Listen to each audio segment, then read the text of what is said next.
Welcome to Washington. I'm Brett Baer in for Britt Hume. We begin tonight with the race for the 2008 Democratic presidential nomination.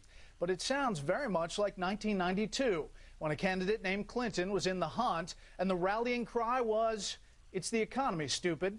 Correspondent Major Garrett has the story of a different Clinton, now with a similar message.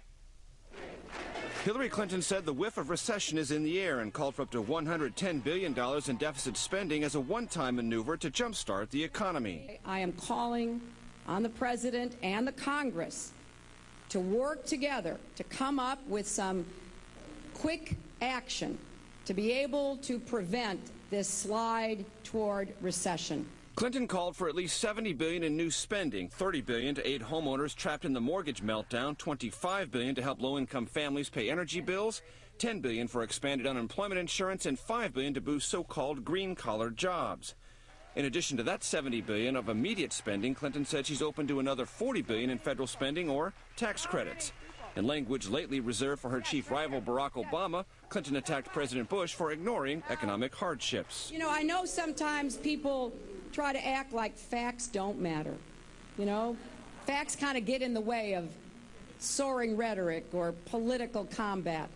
But facts are stubborn, and facts actually reflect the reality of what's going on in people's lives.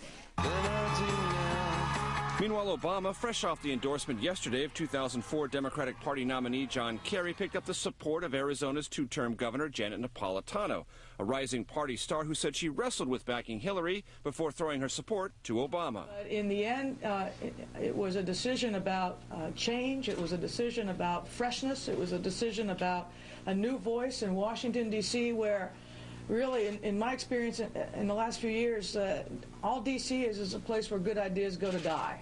Napolitano is the first woman to lead the National Governors Association. Time magazine recently named her one of the nation's top 5 governors, and she was the first governor in the nation to send National Guard troops to the Mexican border to stem the flow of illegal aliens.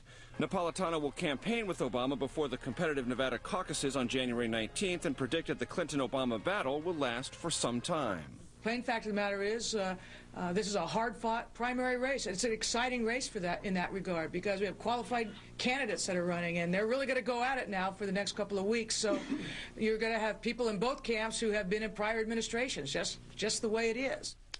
Back to Hillary Clinton's stimulus program, Brett. The RNC, the Republican National Committee, points out that if you take that plus the $800 billion in other spending she has proposed in the campaign trail, Hillary Clinton, at least from the RNC's point of view, a little bit too expensive for the government and the country to afford. Yeah, how'd she pay for it? Former President Bill Clinton today reprising this statement about fairy tale for Barack Obama. Yeah, revisiting the fairy tale comment. Let me set this up. In Hanover, New Hampshire on Monday, Bill Clinton was talking about Barack Obama's contention that he was always and continuously opposed to the Iraq War starting in 2002. He called that one of the biggest fairy tales ever. But the Clinton campaign has been under some scrutiny and criticism in South Carolina, where about half the Democratic turnout is likely to be African-American, for disrespecting Barack Obama's candidacy. So President Clinton went on the Al Sharpton radio show today to try to clarify his statements. Let's take a quick listen. It disproves the argument that he was always against it and everybody else was wrong and he was right. So I said, that's what those debates are for. How many of you knew those two facts in the audience? And I said, so that story is a fairy tale.